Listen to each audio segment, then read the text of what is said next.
Would you tell us your name? My name is Brandon Montrell. Brandon, you are from where? And I know New Orleans. I'm from New Orleans, Louisiana. Okay, what was it like? You went through Katrina. Can you tell us about your experience? Yeah, I went through Katrina. It was rougher at first than it was overall. Overall, it was kind of a good thing because a lot of people got a chance to get out of New Orleans and see other places and other things that were better. But at the moment when we were all confused and we were all separated from each other. It was no phone contact. Even if you had a cell phone, you couldn't call anyone with a 504 area code, which was our area code for the city. You couldn't call anyone because all the lines were down. So people were scattered every direction in the country, and we just couldn't find each other. That was the scariest part. Like, I have 2 kids, and I couldn't find them at all. Like, I didn't know where their mom was, what city, state, which direction, nothing. So that was the roughest part about going through that, and family members, not knowing if they got out in time or whether they're stuck in the water, or you just really didn't know. So you didn't know who was alive, you didn't know who made it, you didn't know who if they didn't make it, or if they did make it, where did they go? So it was like about a good 6 months of not knowing where your family members were, unless they were with you at the time when it happened. So, like, unless we lived in the same house, there was no way I would know where you went.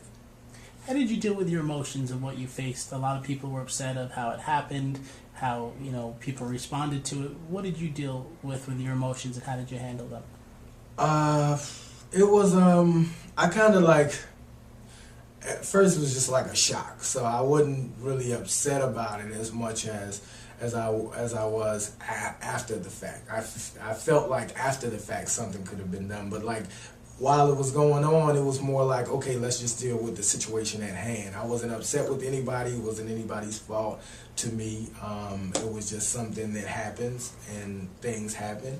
And I looked at it like maybe an earthquake or something. Like, you can't really stop it. Can't really do anything about it. So, and I didn't blame the government or anything like that. A lot of people was like, it's all Bush and somebody should have helped. And but really, who knew? Who knew? Like, I've been in New Orleans all my life, and it's never been a hurricane that severe. It's never been a flood. I usually don't even evacuate. I usually stay home and just like, I'll ride it out. Who knew it would happen like that? So why would you be prepared for something like that? Like, they say that people knew because New Orleans was a lower lying level town, and the river sits on one end and the lake on the other, and kind of New Orleans in the middle, which creates a bowl. And of course, if either one of these were to overflow, fill that bowl up, which would make a good bit of water, and that's just what happened. But it never happened before, so I didn't think that it was anybody's fault, and I still don't. I just look at it like it was an act of God. I also want to ask you, since that's happened, you're now in Los Angeles, you're working on comedy. Tell me about how you're moving forward in your life and continuing to pursue your goals and your dreams.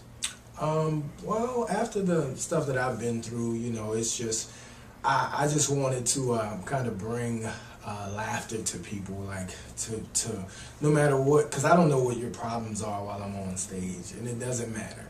I just want to make you smile about something. It could be my problems that you laugh about, because my problems are usually funny. So no matter what you're going through, laughter is an escape from what you from your normal life, and that's why I decided after Katrina to become a comedian.